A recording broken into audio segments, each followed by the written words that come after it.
প্রত্যেক দিনই কম বেশি আমার জলটা যে আসে জলটা খাওয়ার অযোগ্য জল আসে। এবার কন্টিনিউ আজকে নয়, এটা প্রায় 1 মাস ধরে চলছে। তো জলটা এমন নোংরা আসছে যে না ইউজ করতে পারছি না, আমরা কোনো কাজে লাগাতে পারছি জলটা।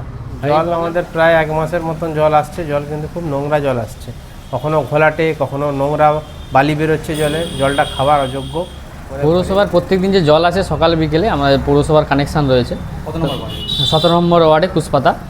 কুশপাতা এটা তো প্রত্যেক দিনই কম বেশি আমার জলটা যে আসে জলটা খাওয়ার অযোগ্য জল আসে। এবার কন্টিনিউ আজকে নয়, এটা প্রায় 1 মাস ধরে চলছে। তো জলটা এমন নোংরা আসছে যে না ইউজ করতে পারছি না, আমরা কোনো কাজে লাগাতে পারছি জলটা।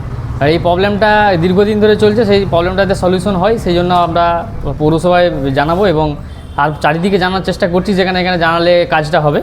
এবং সেই জন্য মানে যাতে যে জলটা পরবর্তীকালে ভালো ফ্রেশ জল আছে সেই চেষ্টা যেন করে সরকার বা এবং প্রশাসন, সেটা আমি বলবো। আমার নাম সুরজিৎ দাস। জল আমাদের প্রায় 1 মাসের মতন জল আসছে। জল কিন্তু খুব নোংরা জল আসছে, কখনো ঘোলাটে, কখনো নোংরা বালি বেরোচ্ছে জলে। জলটা খাবার অযোগ্য, আমাদের ঘরে ইউজ করতে পারছি না। আমার সামান্য একটা ছোটো চায়ের দোকান আছে, চায়ের দোকানে কাস্টমারকে জল দেবো, সে জলও আমি দিতে পারছি না।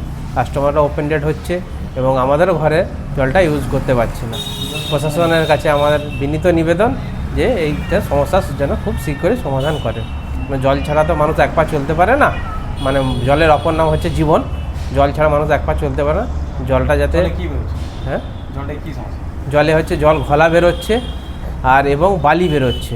আমি ভিডিও করে রেখেছিলাম, আমি এটা সংবাদ মাধ্যমকে আমি দেবো এবং পৌরসভাতেও আমি ভিডিওটা দেখাবো এবং একটা পৌরসভা দরখাস্ত আমি দেবো।